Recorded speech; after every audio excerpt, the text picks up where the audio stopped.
right, I think I am live. I don't know who's exactly here, but I do know that intro I had in there, man, it was a little too timid for me. I just got done listening to Nugent's Stranglehold. I think that would be more appropriate for my entrance over here. Yes, thank you, Double Kane. I appreciate that, brother. Anyway, so guys, I was talking to Tony, and he was like, the film breakdown's hard to do live and stuff, and I'm going to do it next week, but I needed to dial it down a little bit. So I got some images. I got a little bit of stuff. I put together some graphics. But what I want to go over tonight, I guess, wait. My man, my man over here said I need to wait a little bit for people to come in. I don't know if anybody's coming in, but I guess I'll say hello to everybody. I get the schmooze going. Tony, how you doing, brother? Double Kane, how you doing? Anybody else out there, man? What's going on? What's new? The reason I do this stuff, really, honestly, I want to talk to you guys. I really, I just got the notification. Oh man, that's all right. I'll get this. I'll get this thing better. Maybe I got to schedule earlier and do more talking during my podcast. Let people know I got it. That's all right, man. If I screw up, there'll be less people to see. How's everybody doing tonight? I'm doing this because I want to talk to you guys. I want to have good conversations, not just me yammering. So, hey, Michael Winslow, what's going on, brother? What's that over there? Nice logo, man. What is that, man? I can't see. Is that like Toyota or something? I don't know. I got no eyes. I'm old. How you guys all doing, man? Tell me, give me some good news, man. Tell me something from your side. I'm gonna wait a little bit more, then I'll. Yeah, nice. Man, Toyotas are awesome. We had this. My wife and I had two Toyotas. One we lost in a tsunami. Thing we got 4 feet underneath the water, and then we picked up this older one. We got 205,000 miles of that thing and never, ever missed a beat. I love those Toyotas. So anybody else got some good news? Anything good from your team? If you're not a Dolphins fan, anything good in your life? Any cool stuff? I'm doing good over here, man. I finished up my my little sessions on my health. So I'm done with that. I feel good. I did 2 workouts today. So I'm ready to rock and roll, guys. I'm feeling real good about life. I hope you guys are too. All right, so diehard Dolphins fan here. Awesome, brother. Yeah, man. How long? I've been here since 78. What about you? What's your sentence? What year did you come on board?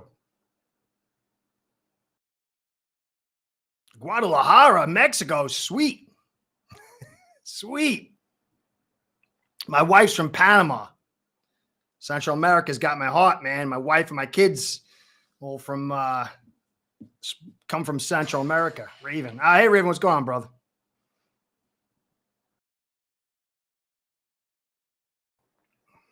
Oh, yeah, man. Tubal, man. I remember that as a kid. I thought, I didn't know anything about football. I was like maybe 11 or something, 12. I thought the game was in the bag. And all of a sudden I see Riggins just running and like he ain't getting tackled. And then like the game was over and I didn't know what the heck was going on. I just started crying, man. I remember that. Oh, I was bad a little bit earlier than that, but I remember that one. 81. Yeah. You're younger than doing better than me. Yeah. Oh, that would hurt, man. Yeah. 90s. 90s were good. Early part of 90s were good. A little bit of late 90s. Youngin, 81. I'm jealous. All right. I guess we can rock and roll. Raven, what do you say? What a bean. Ford. Where's Ford going? I didn't hear anything about Ford. What's going on with him, Raven? Fan 2000. That's it. Tony V, man. I thought you were an old guy like me. Oh, yeah. You miss Marino. That was some stuff, man. It was so weird. He was like a classic tragic hero. Oh, Puna Ford. That's right. Yeah. Tommy, my man, Tommy said that's a good signing. That's right. I forgot about that. It slipped in the old noodle. I'm going to do a podcast on that. Tony, you're only 40, man. Youngin. Yeah. Marino was the best. he was like a tragic hero, dude. My friend said he was cursed. He wasn't a Dolphins fan. He was right. The guy was like super talented, but cursed. All right, guys. I guess we'll get rocking and rolling. Got young Tony here. He might have to get to bed early, so so we better get this thing going before mommy tells him get to sleep. Lucky guy. All right, so what I want to talk about, well, I guess we'll work with you too, Raven. Hey, Sean, what's going on? How could Chris? Oh, I got that, Sean. Don't worry. I think it was you that told me about that video. I think it was you. I got the video in here, man. That's a piece of the puzzle for tonight. That's a piece of the puzzle. So yeah, don't worry. We're gonna talk about that one. I would say, yeah, brother. All right, so I want to. This is gonna work for. I got a couple things I'm gonna go over my list. Breaking the nickel. People don't understand how critical it is to break the nickel. And Dolphins and the Bills. I've been doing parallels. I want to do a podcast over the parallels between the Dolphins and the Bills. They are so. I mean, you couldn't get two different quarterbacks like Tua and Allen, but team-wide, there are so many parallels, and one of those is breaking the nickel. So I want to go over breaking the nickel. Greer's little quote over there that's either going to crown him or flush him down a can, in my opinion. Replacing Austin Jackson. I might go over. I may add Puna Ford in now anyway. I'll see if I can fit that in, brother. The O-line arms race in the AFC East. To me, the attrition war. Football is like a war. And there's two things that happen during a war. There is the actual battles, and then there's the attrition side. And so you got casualties and attrition, attrition of resources and all this other stuff. And so hey, Lubardo, what's going on? Oh, yeah, Fangio is going to really help us out a ton. But again, breaking the nickel is going to be key for us, as well as the run game. The run game works in synergy with the defense, and I love what's going to happen with this defense. But if we can't run this football, there's going to be problems. And my concern is the defense could be on it too long. But I do have hope for the run game. So I'm going to get into that a little bit as well. But the attrition battle is critical. And I believe that the O-line arms race is going to be absolutely one of the top three major keys to who takes the East. So I'm going to go over that a little bit of who was added and where they are right now. And then the style divides. I had said the AFC was going to kind of move towards a run-centric division because it looked that way, especially when McDaniel was coming in.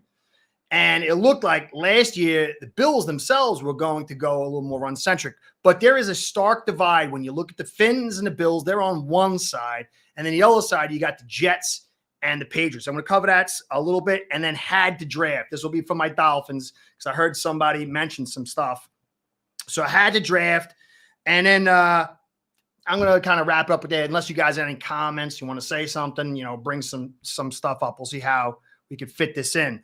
But I want to kick it off first. The offensive line is so critical. I've been talking about it. Most people don't want to talk about it. They want to just talk about the skills. But look at the Chiefs are just coming off their championship, and they got Taylor, and you'd figure they rested. Well, they just signed Donovan Smith to a 1-year, 9-year contract because they realized that depth on that offensive line and protecting Mahomes is critical. And this is why I think that most fans don't really totally understand how valuable the offensive line is. It doesn't have to be the best, but you got to have some kind of offensive line ability because Chiefs learned very dramatically in the Super Bowl against the Tampa Bay Buccaneers when their offensive line broke down due to injuries, how much it's needed. So Donovan Smith was signed, and it shows you that a good franchise is always taking care of their offensive line. So, I guess I was going to do the breaking nickel first, but I'll go into Greer's little quote here, guys. This might not fit everybody who's like a Raven who's a Bills fan, but maybe he'll find some laughing out of it. Hold on a second. Just be justified as more positions of need. Was this guy significantly higher on your board than any of the tight ends or offensive linemen available? when we do our board, we go through it, and there are a lot of good players that were picked too, ahead of us. So we look at every position, we go through it. I think you guys are probably more worried than we are, in terms of, at the position depth at those spots you talked about. But at the end of the day, we had a good football player. All right, so Chris Grier, whatever you say about him, I have my concerns about him, but he's got balls, man. He's just laughing about the depth and the offensive line. Now, if everything works out on an offensive line, this guy is brilliant and a genius. But if not, as it has last year, the year before that, and the year before that, at some point, the over-positive Dolphin fans need to accept that this guy has major issues. But again, if he nails it, he is on top of the world. He has a very avant-garde build, and he's going in there. I hope he's got, that's what I've been hearing too. I hear people say the way he's acting, he's got to have a backup plan. But I would say, okay, that's a fair take. I was listening to somebody today. I don't really listen to many other shows, but I happened to have some extra time, so I was listening to another guy's show. And he's like, the way he's talking, he's got to have a backup plan. But then I would say last year, we went with Eichenberg over Jones, even when he was hurt. We went into the season with Little. The season before that, we let Flowers walk, traded him for nothing. And then, no, he was talking about reporters, but the reporters are speaking for the fans. And so he is. I mean, he is. The whole idea of we need an offensive line, the reporters are talking about it, but I also believe that so are the fans. So, I mean, either way you slice it, the whole concept is our offensive line's fine, our depth is fine. And if he nails this, if Eichenberg steps up and Jackson steps up, he is doing unbelievable. He's made phenomenal moves. He saved us money in order to invest in other areas. But my concern is that depth. And so I'm gonna keep going now. So right now, some people are saying, well, look, maybe Jackson's going to step up. There's things he's doing in the background, and maybe that's true. Maybe he's going to take that step forward. But next year, we're going to have a lot of money going into guys that are going to be on their way out. And Jackson, if he steps up and plays really well, definitely. If he doesn't get to the playoffs, I don't even think if he doesn't win a playoff game, he's got to go. I don't think he will, though. I think he's totally sure he's going to be the GM for 2 or 3 more years, no matter what happens, I think. But I'm saying from a fan standpoint, because that's the one thing that bothers me. I see is a lot of Dolphin fans are splintered. And that really, we need to come together on certain key areas. And so I think that is definitely the offensive line is one of them. How you view Chris Grier is one of them. But Jackson. So we got Jackson. We spent a first on him. He's in his 4th year. He hasn't contributed really anything. So if he does well, he's going to go and be a free agent. And then you're going to have to spend a lot of money on him. But then if he doesn't succeed, you don't have a guy in the background right now, as it appears, unless somebody's UDFA or the 7th round guy we got pans out. So if Jackson pans out, it's a free agent. He moved off the 5th. I think he maybe could put a tender on him, but I'm not even sure about that. I'd have to check on that. But if he doesn't, you don't have a guy marinating the background. So you're going to have to rely on a free agent, which considering he hasn't been good, it's not the end of the world, but that's to his blind side. And so there's a lot of concern for me while there's so many positives, this offensive line has to shape up. And Grier's kind of, blasé attitude towards it is either I am so smart, I know exactly what we got, I know it's enough, I got guys in the background to fill us up, or he's just kind of clueless, so it really, there's no middle ground at this stage. Hey, don't worry about it. Lucas, man, you're the man. Anytime, don't worry about it. Yeah, they're thinking they think they'll grow in time, but this is the 4th year of Jackson, and Eichenberg's in his 3rd year, and he was as bad year 2 as he was year 1. So I get it. I mean, they got to nail this. They might be right. I mean, but remember, even last year in the background, there was the whole thing with Smith and who I can't remember the guy's name right now, the offensive line coach, and Greer about, Eichenberg over Jones. It was like a complicated decision when it really wasn't. So they've got to get this right. I don't think it's going to work as the way they want, but they're the ones getting paid the money. And if they nail this, I will go like this to them. I'll be so impressed. But Applebaum, thanks, man.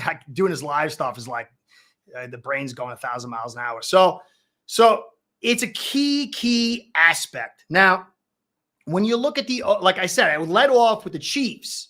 Chiefs got Mahomes. He can uplift an offensive line with his movement skills. His movement skills uplift an offensive line even more than Allen because he's so darty. He's like a chicken with his head cut off, where Allen is more like, one way and power and blow through things. Mahomes, he just keeps running around, and so he can kind of uplift that protection. But they got, what's his face? The dude from the Chiefs, the guy from the Chiefs left. The big dude, his father played for a while. I gotta write this stuff down. My brain's fried.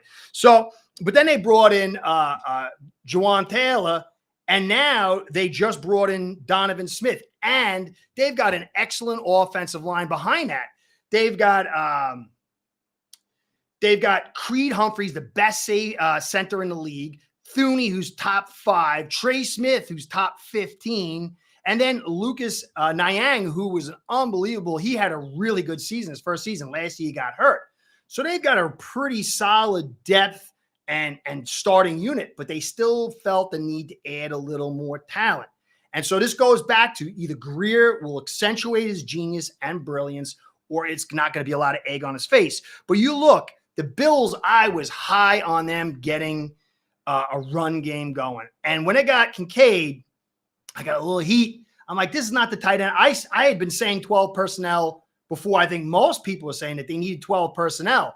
And when they brought in the tight end, I was happy about the tight end. And I understand he's going to play out wide. We could have had Humphreys. Yeah, we could have had a bunch of guys. We got Eichenberg for the second and third. But anyway, Cosme over in Washington was good too. Yeah, he might. But is he going to pick the right guy? And is the right guy going to be available? And then is that right guy going to develop quick enough? Because you got a window.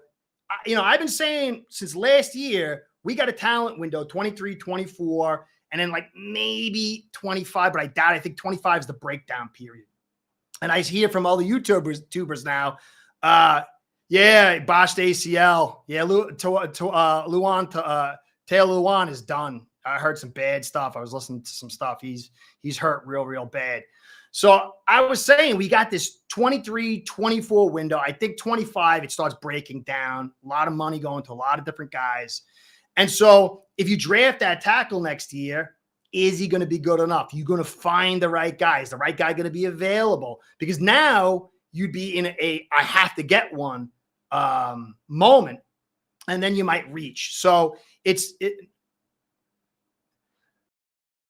yeah, they might. I mean, who's going to trade a tackle? I mean, Tubal Cain, they might, but who, unless you're like going to give up on a season, you don't want to protect your quarterback. Trading for tackles is very, very, very rare because they know how valuable it is. Now, if you're going into the draft, they might do it, but post-draft, you're going to have to get like that second tier or third tier guy, which honestly, he might be better than Jackson. And I only think we need a second tier tackle for this thing to go because of the leverage. It's totally true. That's totally true. But again, what are you getting? What do you really, who knows? You might, but then there's all the teams out there looking for it. So it's a back and forth. If you had a quarterback who's a left-handed quarterback and that's his blind side, would you want to, take that risk? So anyway, back to the Bills. Bills, I think, needed to get that run game just like what they need with Tua. They needed to get protection just like with Tua. They needed to break that nickel, which I'll talk about later, and they needed to get better blocking. And I thought the 12 personnel with Allen was so critical. And so I was a little down on Kincaid, not because he's not a good player, but just because I wanted more balance at that tight end position to get the run game going and the blocking. But Osiris Torrance looks so good. He looks like a really, really talented, quality guy. He looks like a superhero in his image.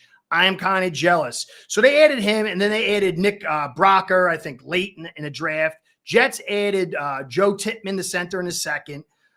Tackle Carter Warren in the fourth. Pats added guard Sidney Sow in the fourth. Antonio Mafi in the fifth. Jake Andrews, center, in the fourth. And then the Dolphins added Ryan Hayes in the seventh. And so you got this. Yeah, but most teams isn't, but that's what we need. And so most right tackles, they don't have a tendency to be the best pass blockers. And so it makes it a little bit harder for what we're going to do. And also, yeah, I know, Raven. I know you think that. I think he's going to be in a pass game, but I am, I might be old fashioned, but I'm of the belief that the run game, run balance, and protecting the quarterback is critical, and he's not going to add that yet. Now, he might in a year or two, because he's a big guy and he's athletic. But my concern is this season, because the window for you guys is almost the same as the Dolphins. So, but to me, Kincaid and Torrance, it was like this without Torrance. But once you added Torrance, it balanced it out a lot. Torrance is good enough to come in there and get a good enough run game where even if Kincaid is in there at the other tight end position or that tight end spot and not blocking well, he's good enough and what Allen can do to actually get guys to bite even though he's not there. Without Torrance, I said that before Torrance, but Torrance is that good where he could really make a big, big difference. And because that's the whole deal. And it's going to tie back into breaking the nickel. And I'll get that in a second. But when you go over the additions and, you look over all the free agents that were added in the AFC East, Riley Reif, he's decent for a tackle. Him and McDermott, I think they're good for the Patriots. But really, the rest of the guys all throughout the free agency were like, subpar, pedestrian. But when you look at the draft, every team but the Dolphins added substantial parts. So again, it puts Greer in the line of being brilliant, truly brilliant, or looking foolish. But the Bills, they upgraded substantially. Torrance is going to change things around. I'm going to do a video on that podcast. He does so much for that offensive line. With him what you got? Dixon. His live stuff's killing me. You're a left tackle. I talked about him all the time. Those two guys are going to be able to allow the protection to flow different directions, and it's not going to be all focused in one area. And that's going to help you out substantially. And so I really like the addition of Torrance for the Bills. Tippmann, he might be able to play that guard position. He can play the backup. They signed Connor McGovern, which was a really good job. I like Connor McGovern coming back. I think he's solid. And then Carter Warren, he's a good player. I think he's got opportunity to be that backup swing guy. They're going to need some help. They're a little shaky as well, but they did add parts. And then the Pats, So and Mafi are so good for what they're trying to do. I think, there's a way to do this thing here if I could see it. The stream. Sorry, guys. If I click this thing, how come I don't see this thing over here, man? Oh, there we go. I got to do your thing. Sorry, guys. I just forgot about I could do this. I remembered reading about it, and I forgot I could do it. So, yeah, I think Torrance will start. And I'm going to add. I forgot I should have done this yellow guy stuff. Backup, and not even be backup. Start with and Bates. Yeah, Bates has got to go in the background. He's got to go in the background. Hey, fins up, Brandon. What's going on, brother? Guys, I'm trying to juggle all this, so be patient with the old man. I appreciate if I miss you and stuff like that. I get a little lost on my bits and pieces. But the Pats really added to their offense line. Everybody added substantial pieces. Now, for the Fins, they could find a guy. They could get a trade. I personally think because they have Tehran, my man Tehran, is the best offensive lineman in the league. Yeah, I would say Onwenu is better at this stage. But as far as tackles, he's probably the best, but he's got the injury thing. And then Connor and Hunt, those three are great, great foundational pieces. They don't get injured, and you get a guy who could play left guard. I personally think left guard is the bigger question mark than the right tackle. I think Jackson can do what he got to do. He has to do over there. He's a little bit mobile enough. I think he can help him out with the tight end. I just like the chain of protection and quality blocking. If you got that left guard, Tehran, a good blocker at left guard, Connor and Hunt, I think they'll be fine. But what happens if they don't find that guy? What happens if one of those top 3 guys get injured? What happens if Eichenberg and Jackson don't step up? And those are the questions. I don't think they'll be terrible because there's so much leverage involved with the Chosen and Waddle and Hill. And now you add in A-Chain and you add in Mostert, that they're going to be backing off defenses. And I don't, because I'm going to go over some numbers. I'll show you them in a second. So I think they'll be all right. It's just getting to the top, beating the best defenses with good offenses, winning in bad weather and winning in the playoffs. That's my concern. I think the Dolphins are clearly set up to win 8 or 9 games. It's those last 2 or 3 or 4, maybe, you want to be really positive, that concerns me. And Bill's a second year in this game. Yeah, hold on. Oh, wait, let me do this thing. Where is it? I think Sean's name. Okay, I think the Bills.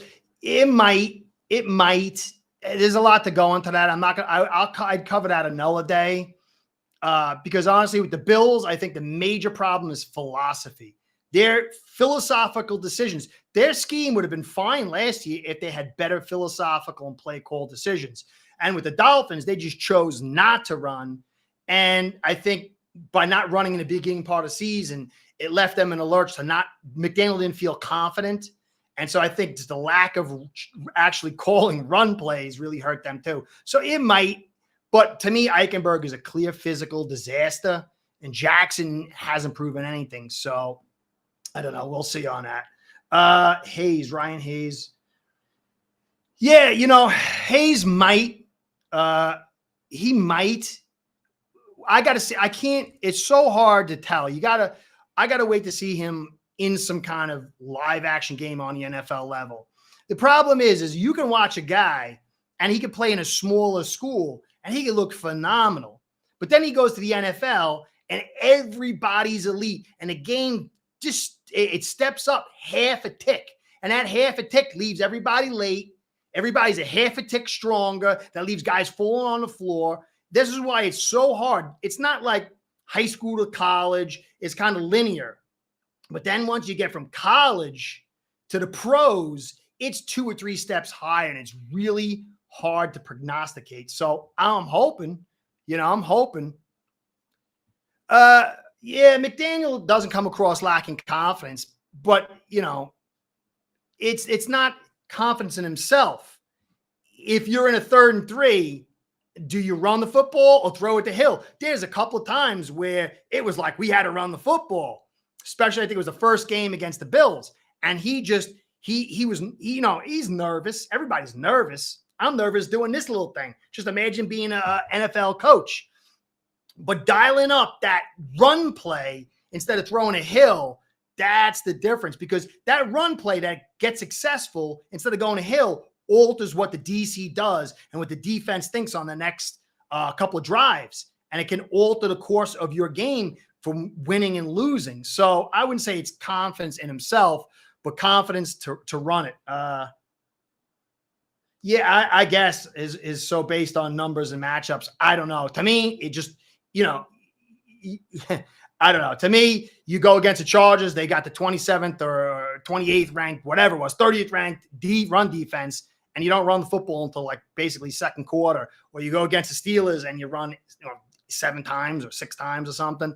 I don't know. I don't know what he does. I just know at the end of the game, I got to call some runs. So we'll see, though. We'll see. I'm hoping that some of the stuff, his understanding, because he talked to Mostert. Mostert had said, they had a conversation. Look, it sounded really good. And I think he's a run coordinator. So I really believe that this guy needs 2 years. He needs 1 full mulligan and a dash of mulligan in year 2. And I think this is the year we get to judge McDaniel. He's got to take a substantial step up. And I think we have to believe he's going to. It was so much on his plate. But this is the year to evaluate him. So There was some definitely questionable calls. There's always questionable calls, man. It's the zebras. It's the zebras. So you got all these components, and you're going to have this brutal schedule in the division. Teams are going to be beating the hell out of each other. And I'm going to take a look. You can see right here, I got the offensive lines. And you can see clearly Dolphins have 3 nice high points. Eichenberg is terrible. Anybody, I actually heard Greer say, some GM came up to him and said, "Oh, that stinks that Eichenberg is out. He was playing good." To me, that was insane. And I actually heard people say Eichenberg's getting better. No, he was disastrous. And that number is pretty applicable. It's PFF. It's the most, it's the easiest way for me to transmit something. So, Jackson on the end is subpar. He's been subpar. He's been injured. But to me, if he could play, get to the 60 level, stay healthy, I don't mind that. It's that left guard spot that is a curious thing. And I'll cover that another day. Why? Brandon, where you at? Sorry, man. Okay. Yeah, I believe Coach makes up for more information. Yeah, I do too. But part of the thing is breaking the nickel. And I'm going to bring everything back to breaking the nickel. And this is going to apply to any team. When you watch a game, this understanding of breaking the nickel is critical. And I really did a whole thing on it 2 years ago with Flores in the Titans game, how critical that was. And people will make whole observations based on something and then not including this nickel aspect, not being able to break the nickel. And so I'll get into that. So I do believe he's going to, but breaking that nickel is going to be critical. I'll get into that in a second. So now you got the Jets. Becton could step up and be unbelievable. Tippmann could fill in for Tomlinson. Tomlinson could get back to where he was 2 years ago. Tippmann might start ahead of McGovern. McGovern might start ahead of him. Veritucker, if he's healthy, he's really good. You got Mitchell. You got Brown, who I think Brown's going to play on the left, and then Becton will play on the right. Brown is still really good. They got Mitchell there, and I think got somebody else who they picked up. The guy Carter Warren, who I think could do all right. And then they picked up somebody else. They picked up somebody else today. So they've really invested on this offensive line. And then you go to the Bills. And this is, when you see right here, this is pretty fair grading. I'm not a big PFF guy on all things. Well, Jets, it depends. They're a dice roll. But it's almost the same as Armstead. Is Armstead going to stay healthy? Is Becton going to stay healthy? I think Brown will be sustainable. They could put Veritucker out at the tackle spot and fill that guard. They have a couple of options. And they added another guy too. They added, who did they add? A former Dolphin they added. So they've got a bunch of guys and bunch of options. And I do think they have potential, but it is a roll of the dice. But back to the Bills. Dawkins, there you go. Dawkins is good. That's not his rating. He's better than that. But he sat in pass protect all season. Yeah, he was coming in training camp, but he was also sitting in pass protect. Guys, if you've ever been at the line of scrimmage and you've got to protect, and somebody on the other side of you is balls out rushing, you are in immediately, you lose initiative and you have lost the edge. They got the edge. And when you're playing the Bills or the Dolphins, you bring your nickel up against them. You're playing zones and pass. You're rushing for. I'm going to show you some more stats. And the guys are just rushing because they know it's going to be a pass. The tendencies are so clear. If the Bills get better philosophy, better tendencies, better group formation groups, along with the Dolphins, they're going to see massive increases. But that's going to have to flow through getting a better run game, not being, huge volume, but efficiency. And so that's my hope for both of these teams, because I do like Tua. I do like Allen. And I from a football standpoint, football lover standpoint, these guys are being held back. These offenses are being held back. And these offensive lines are being put in poor situations. But I do believe that McDaniel's change in philosophy, his admittance that he did something wrong, and being, yes, Kincaid, I was very worried. I was like, oh man, you're just going to go more pass. But the addition of Torrance really says to me that they are going to be serious about this run game. And then through that will flow better philosophy. And I think you'll see much better offenses. But then as last here, I want to cover the Patriots. Most people don't. Knox was more O-line said, yeah. And there's a lot to go into that. Knox is a good player. That's why I also think that, I like Kincaid a ton, but if you added another guy like Knox and you put them on the line of scrimmage in 12 personnel, both could have started feeding off each other. You could have got legitimate play action. And once those linebackers start sucking up, everything changes schematically on a football field. So, Pats, some people are like, man, the Jets will be good. Somebody, who was it, man? Somebody said he doesn't think that, where is it? Somebody said something cool up here. Let me find it. Where is it? I'll try to find it. Anyway, some people think that the Jets aren't going to go anywhere. Some people think they're going to go someplace. It's 50-50. Most people believe the Bills and the Dolphins are going to go someplace, but almost everybody thinks that the Patriots are dead. I did a podcast. It was supposed to come out today. Just didn't. Technical reasons. I'll get it out tomorrow. But the Patriots have done so much good for their team, and I don't think you should be writing off the Patriots just yet. And a lot of it has to do with they're going to get better philosophies with O'Brien, and they've invested this offensive line. Onwenu is a stud. Andrews is a stud. Brown's okay. For big guys, not good at run blocking. Strange, we got to see what happens to him. I talked about Reef. But when you look at Sau and Mafi, these guys have potential to be good. And so they have the ability to take some shots and get injuries and still keep running this offense. Jets, if potential plays out, they do too.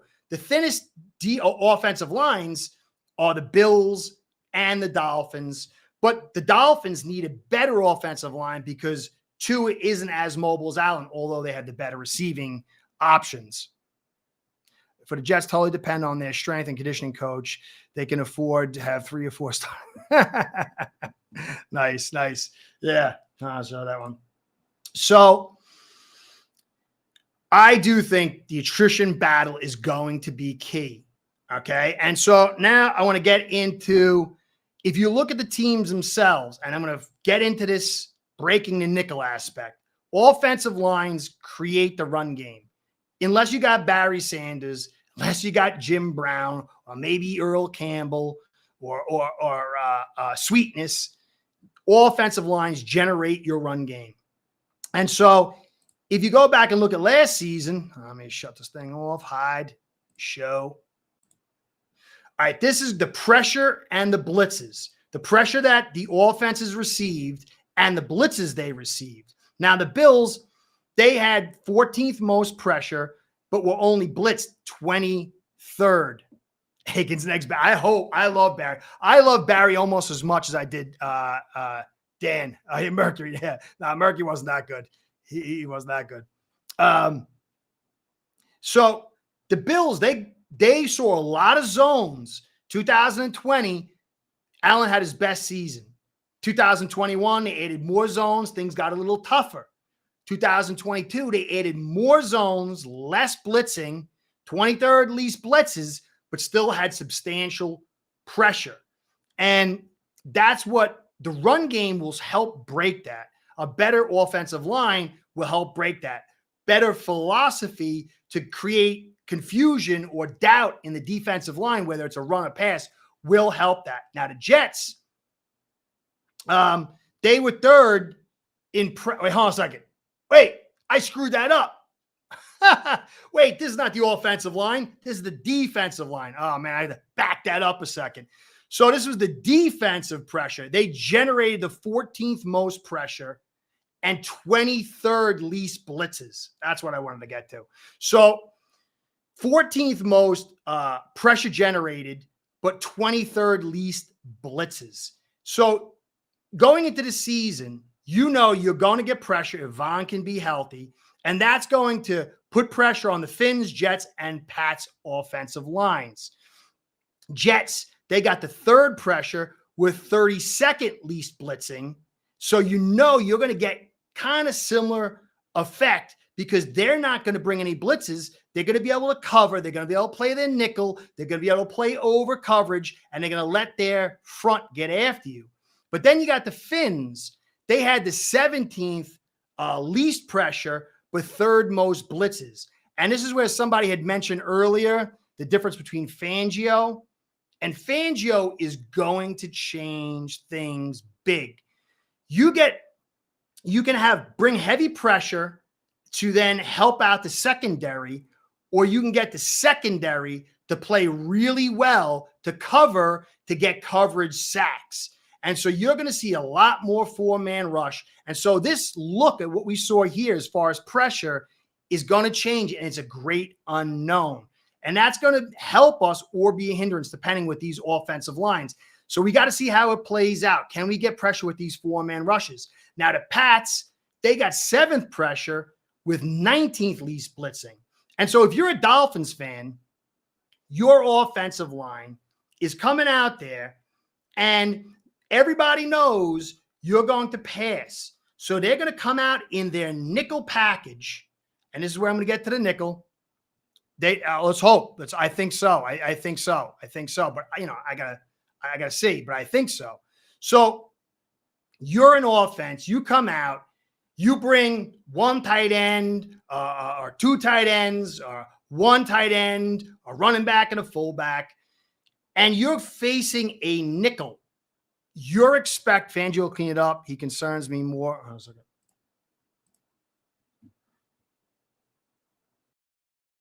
I hope so. I think so. I think he's the biggest move of the offseason. And I got to believe it. But, you got to see. I mean, you got to see everything play out. How good is it going to be? It's going to take a year or two.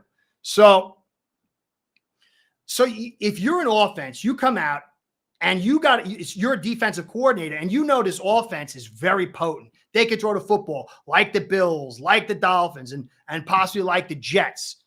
So you're going to want to stop that pass. So you're going to bring your nickel out. You might bring a small nickel where you got a linebacker and a safety, and then a nickel back over in the other linebacker spot, backed up by the 2 safeties and 2 corners. You might bring your big nickel where you got 2 linebackers and maybe a cornerback or a safety. Or you might bring, whatever. So you got different nickel looks, but all this stuff is meant to stop the pass. But when you come out with 2 tight ends set, you have the size advantage, and you've got to break them. You've got to be able to run the football to bring them into big nickel. So then when they're in big nickel, your 3 wide receiver set or your tight end set or whatever has the advantage in speed.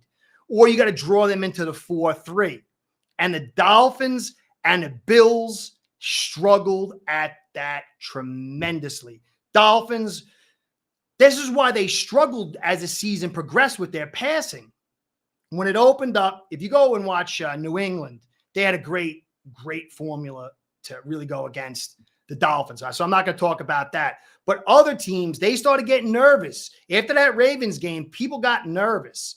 And so they would bring their nickel, sometimes even a small nickel. In the Bills game, in the postseason, they had their cornerback, small 192-pound guy, over at the Sam linebacker. We had a 2 tight end set, and we couldn't break it. Yeah, 12 is 2 tight end, and 21 is two running backs, a running back, fullback, and a tight end. But if you're coming out with 21 or 12, and the other team has a nickel, you've got to be able to run on them. If you can't, then it means you're playing their fast defense all day. And Bills and the Dolphins, they would run their play action, and the linebackers were dropping before the handoff even happened. And they would clog the middle, and the safeties would clog the deep. And this is why Allen had so much trouble, and Tua had so much trouble, and the other quarterbacks there had so much trouble, because we could not break the nickel. The blocking wasn't there. We weren't generating enough blocking. Tight ends couldn't block well enough. And it's just, you know how many times the Dolphins ran 2 wide receiver routes combinations and it still were getting pressure? And, Hill and Waddle are amazing what they can do. 2 wide receivers against 5 and 6 defenders, and they were still getting the ball, and they were still being threats, but it was a limiting factor. And this is why the offensive line is so critical going into the season. You cannot come out on first down in a 12 personnel package or a 21 personnel package, Miami love 21, and see a nickel in front of you and not run that damn ball, especially when guys are playing off and force them on second down. If you got to get 4 or 5 yards on that first down and then force them into a more honest second down package where with Hill, Waddle, and Chosen, you can then take advantage of it. But all day they were running nickel. We saw nickel all the time, except for a few times. If you notice against the Browns, they had a soft interior D line group. And we broke that nickel like nobody's business. We ran up and down on them. And that's why we had such a fun day that day. And it's critical for that to happen.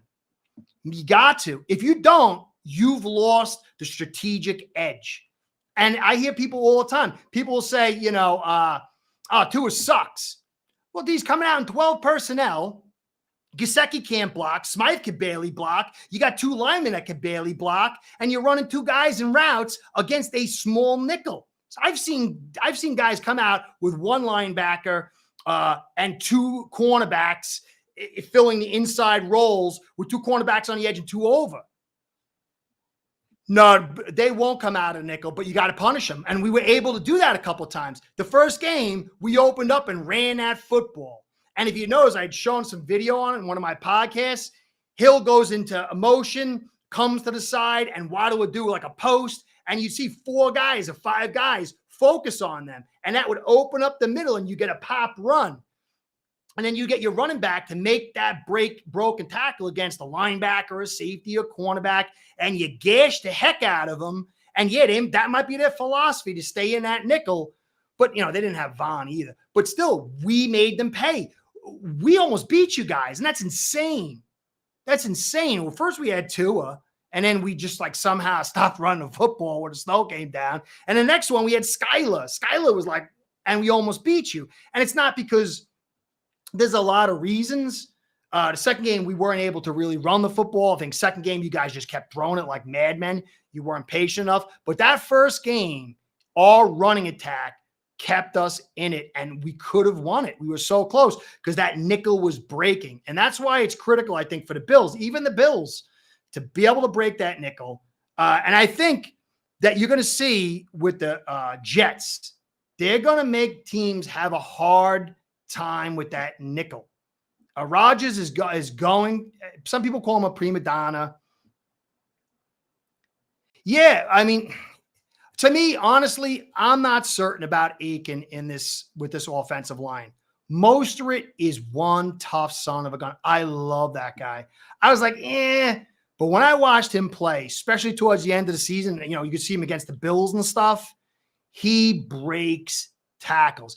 Aiken is fast. I like some of the stuff he moves inside, but if you look at his production, 50% was on the edge. And in order to break the nickel, you really got to hit in between those tackles. Hold on a second. Let me see this one. Yeah, Mostert had an unbelievable season last year. Dude, I loved him, man. I really did. I fell in love with him. I was like, And then he won my heart, man. Those runs, you go back and see what he did broken tackle-wise. It was unbelievable. Let me get this thing off here. Hold on a second. I got this thing on too long. Sorry, guys. I got lost in the sauce there. Let me see this one.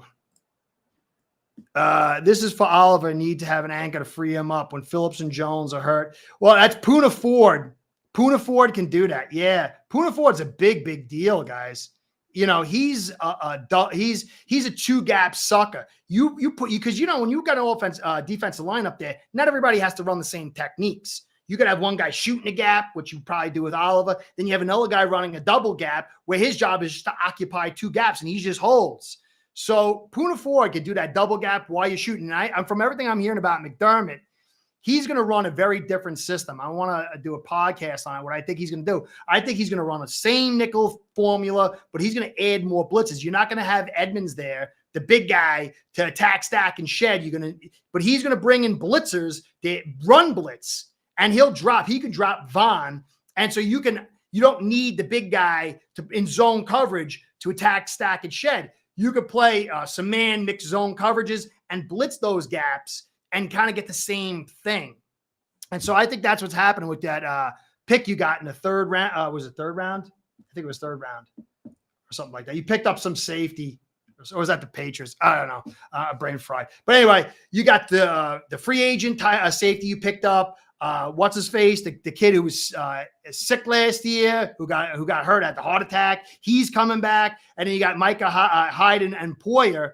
And then you got all those defenders in the secondary and Milano. And then a linebacker you picked up. Where is it? Yeah, Dorian Williams in the third. I like that kid. There was the Patriots picked up a kid too. I really like in the third. He's like a big safety. So I think that's what you're going to see. It's going to be about breaking the nickel. And this is why I think the run game is so critical. Patriots are going to have a stacked secondary. I mean, so stacked. Guys, I don't think you really realize how good it's going to be. Jets, same thing, although their safeties are men's and men's. The Bills, I love what they got, especially if some guys step up. They're going to have that nickel out there. You're going to have to break that nickel somehow. And then the Dolphins, they got Cam Smith. And Cam Smith's a really interesting guy. I'm trying to not go too Dolphin-centric here, but I'm going to for a second. Cam Smith, I hear, that kid Gonzalez is 4'3", 6'1", almost 6'2". And they got Jack Jones, who was playing man coverage. If you go watch week 1 against the Dolphins, he was playing man coverage on Hill. He's super fast. Yeah, they got a fast secondary, man. And they brought in some big dudes, dude. They in the 7th round, and Bill's really good at finding. He sucks at wide receivers, quarterbacks. But he found 2 guys in the 7th round. One guy was 6'3", 209, and the other guy was like 6'2" or something. So they got a full complement of secondary guys. Uche, their 2 linebackers can cover. Yeah, he was handsy. He got away with it, but he's a rookie. And, I'm not taking nothing from that guy. For a rookie to do what he did and to be left on an island like he did, it was really impressive, man. I'm not going to knock anything on that cat. And, you got Reed and what's the other guy? The nickel guy. And they've added a couple guys inside of the linebacker position. Safety is the only thing I got concerns with them. But they got a great front. So breaking that nickel is going to be key. And I believe the run game, Bill's really good with the D-backs. That run game is going to be so critical in efficiency, not volume, efficiency. I think for the Patriots, it's going to be there in volume. But the Jets, they just got Cobb too, which is a nice pickup. The Bills and the Dolphins, high potency passing. But really the underbelly, the foundation is going to be their run efficiency to break that nickel. Got to come out of the division. The first game the Dolphins played against the Bills, they had no secondary. They were in the volcano, and then the next game, 2 games, Bills kind of really, we ran on them, but they were gutted without Vaughn. So, they've kind of upgraded their defense. And if McDermott goes into a different style, it's going to break some of those tendencies that we got with Frazier. And he's going to bring blitzes. I think that's going to be a little more potent for them. So to me, the Bills and the Dolphins, first and foremost, got to break the nickel with their run efficiency. So where do I want to go with that next? I think that's about it. That's it. All right. So guys, does it make sense what I'm saying? Listen, I am no guru. So if you think something differently, you think I'm wrong, tell me I'm a jackass and tell me where I'm wrong, because I'm here. The reason I'm doing this live stuff is because I want to learn from you guys. I want to hear from you. I want to get to know you. And, I don't believe in guru power. I know that's like the YouTube thing. I believe that, you try to build a well of knowledge among all people. That's all I want to do, is come to a better evaluation tomorrow than I did today. And so if you have anything to say, I totally take, in opposition. I like that. I really do. So what I would say is when you go into the games this year, take notice of the defense opposing your offense. Is it a nickel? What kind of nickel is it? Is it a big nickel? And that scares me with the Patriots. They've got brutal options for their secondary to bring multiple nickel looks. I think the Bills to a lesser degree can, and then even to a lesser degree, the Jets. I love the Jets starting corners, but I don't know if they could bring the same kind of look variation that the Patriots and the Bills can. Now, my Dolphins, I got to do some Dolphin talk. I know there's some guys out there that are Dolphins fans. Yes, he's going to do all kinds of stuff. And when you go to Cam Smith, now, I hear people saying stuff, and they might be right. I'm not going to, say this guy doesn't know what he's talking about, or this guy is wrong, or this guy is right, or whatever. But when you look at Cam Smith, he's 180 pounds. He's really smart. He's got good speed, good athletic talent, his vertical, his shuttle time or whatever. I mean, his 10 split. But he does lack a little bit of that second gear. When guys come at him and make that move, he has a little lateral transition issues. And he also has tackling issues. Now, I think the kid could play a corner. I think he could play safety. And I think he could play nickel. He's got the ability. But the three weaknesses will hinder him in certain areas. I mentioned this in a podcast that I'm doing next. It was supposed to come out today too, but did not. On the boundary, he's small, 180 pounds. He can't jam. He's going to get blown apart. And then once you get close, he lacks that lateral transition speed, so he'll get left behind. He'll chase, and you don't want that. So he's going to be a good guy to play off and drop. But when you're a receiver and you're studying for your week and you see Cam Smith, you're going to know that, hey, man, I got an edge if this guy does this. And he's probably not going to do that. And so then it leaves you being able to prepare for a lesser amount of stuff, which helps a little bit. It's not the end of the world. Fangio is going to be smart enough to be able to alter that and do different things with the secondary to kind of help him out. But then when he comes inside, again, he can't jam and he lacks that lateral transition, but he could play off. He can move around inside, play different, he could drop to different zones, and he's a little bit of a ball hawk. So he's good there, but it's a hybrid type guy. And then the safeties where I like him the most. I like him the most there.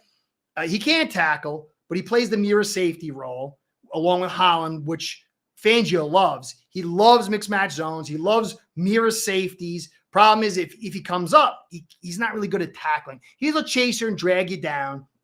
A little light, not ultra physical. But again, the smarts and the speed, when you're at that safety spot playing deep, your first and second gear isn't as critical. Second gear is kind of critical. It's that third gear because so much time usually lapses during the pass. And so he's got that. So I really like him at the safety position the most, although he could play all the areas. But yeah, Ramsey could play inside. He could play outside. Howard's going to play outside. You got Kohu, you got Needham, you got Cam Smith, you got Holland, you got Elliott. There's a lot of guys that come in and play different look nickels. And so I really like the Dolphins, the Bills, but most of all the Patriots for what the variations they can create. But it's going to be about how the offense breaks these nickels. That will determine everything because you come out with your three wides and they're playing nickel or they're playing dime, then they're offsetting your speed. The object is to get them out of that, to make them get bigger, to stop that run. And then with your speed, you overcome them. And so it really is going to come down. Watch what the defenses that are playing your offenses. See if you can break those dimes. You can break those nickels. See how the other teams respond. And I think that's going to tell a ton. If he let me see what Raven says here. If he works on his fluid hips, he should be a great pick. I mean, it's hard at this stage to get that attribute if you don't got it. I don't think he's going to ever be. He's not bad. It just, when you're a cornerback in the NFL and you're playing on the boundary, It's so brutal, dude. You need acceleration to be able to change direction and flip those hips. I played with a guy in college, and this Creus, and he was an all-world track dude. I mean, he was from Jamaica. If you know people from Jamaica, man, they run and run. They run. It's like a national sport. I mean, that's the most important thing is track. And he was so fast, but he struggled. He came out of cornerback. The coach looked at him and says, your hips don't flip quick enough. You're going to safety. And he was really unhappy about that. He was heartbroken. And so it's really hard to get that hip flip. It's not a death sentence because Fangio can have him play 5 yards off and have him drop, play over and drop zones. You can play crisscross zones. You can have him play over. It's just if he's going to play up, if he's going to play close, and then if he needs to break hard, he's going to get the guy and tackle him rather than get to the ball. And I don't see that changing, and I don't think it's a death sentence. I think the kid's going to be good. I just think that he is kind of like the queen on the chessboard. You move him here, move him there, and he's a jack of many trades. I don't see him as a boundary guy, although he could, I mean, it's possible. But given all that they said and being 180 pounds, I don't know. It'll be interesting. I hope he does. If that guy could flip his hips, if that guy, as you said, if he could flip his hips, get that second gear and the pop out of that second gear, he's going to be an all-star. He's going to be a superstar because he can play all over the field. It'll be unbelievable with Fangio. I still think he's going to be very good. I just don't know if he'll get that. So anyway, guys, what else do I got? I think that's about it. What about you? All right, so I got a bunch of Dolphins fans out there. What? I'm Buffalo. Yeah, but you know what? It doesn't matter. You got to. And if you run that football enough, they could stay in the nickel all day. But if I'm averaging 4.4 yards per carry, what do I care? I mean, that might be your philosophy, but you might at one moment say, hey, it's 3rd and 4, 3rd and 3. I'm going to come bring that big boy in because I can't let them run on me again. And it's at that point you run the play action, you get the touchdown, and that's the difference in the game. And so by breaking nickel doesn't mean they just totally abandon it, but you start, listen, you're a D coordinator, and these guys are adding up those run yards, 4, 5, 6, 3.5, 9, and you're in a nickel, and they're marching down the field, and they're stacking up the TOP. Now you're like, well, we got to do something. Maybe you bring those safeties up. Maybe you stay in a nickel and you bring that safety up. Remember what happened last year with the Bills? I forgot who it was. Poyer or Hyde. I think Hyde came up and he bit, and that's when Waddle did the post and he got lost because they were so focused on the run. They started crunching their zones because they were getting nervous in their nickel, and so that's the whole deal. Breaking nickel doesn't mean they necessarily get out of it, but they might crunch up. They might in one play here or there, and that's when the OC has the audible and calls in the play action, and then you get the big play or the touchdown. And so, philosophically, maybe you'll stay in it all day. But, I mean, last year we put up some heavy yards on you that first game, which was very curious why we didn't really run. Well, there's reasons for it, but if it makes any sense. So, anything else, guys? How did I do today, man? Ramble? Coherent?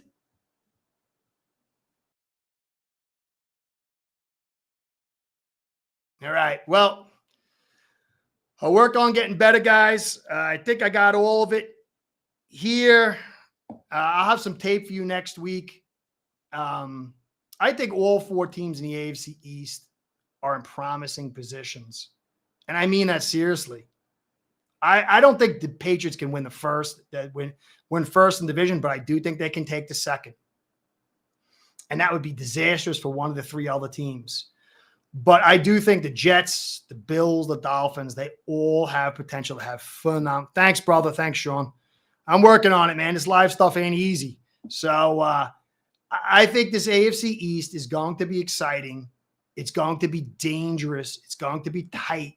And I think some of the best football that we've seen in a long time, if you really love the game, if you love to break down the strategies and the tactics and just small nuances, these games are going to be unbelievable between all four of these teams. So guys, get ready for a good season. Yeah, man, I really like it. And my man Tommy I like doing this with my man Tommy, man. He handles all the stuff and lets me just be the talking monkey. But he predicted Torrance like months ago. And the ultimate draft, he's like, my man Torrance is coming to us. And he was unhappy. Like, they got Kincaid. He's won Torrance in the first round. I'm like, yeah, I looked at this guy. I was like, wow. I just hope it hold up the grind, unlike the AFC East. Oh, yeah. No, it will. Because the AFC East the AFC West last year, it was a letdown for a couple of reasons. But I don't see that at all. I don't see that happening. I really don't. Oh, Mafia Sports Report. He does the Bills. He's really good. I love Tom.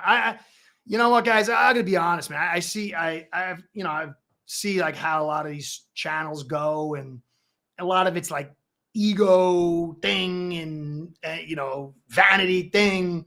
Tommy is an ace guy, dude. He just like emailed me when I first started doing this thing. I'm like, well, I don't even know what the hell any of this stuff is. And he's a real human, man. He's a good guy. He's actually become, yeah, I do. I'm gonna get him back. We're gonna get back. He works on Wednesday night, so I'm just trying to get my chops up. I love Tommy, dude. He's one of my best friends now, man. No joke. I would die for that guy. I'd fall on a sword for him. He's a good guy. And if you're a Bills fan, you should check out his channel. Yeah, the Locked On stuff is really good. Mikey works with Tommy on Mafia Sports Report, and Mikey's real smart too. Mike's a real good guy too.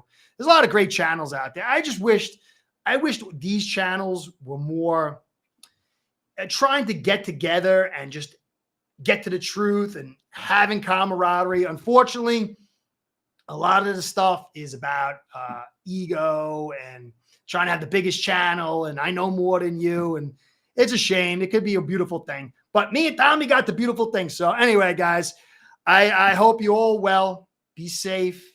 I'll catch you next time. I'll go watch this thing and see if I was coherent, and I'll get a better show for you next time with some video. I appreciate everything from you guys. Yeah, I'm the O-line guy, dude. I'm the O-line guy. Better be. If I fail at the O-line guy thing, man, what do I got? All right, guys, man. Be safe. Be well. I appreciate everything. Catch you next time. Be well. Go Fins. Sorry, Raven.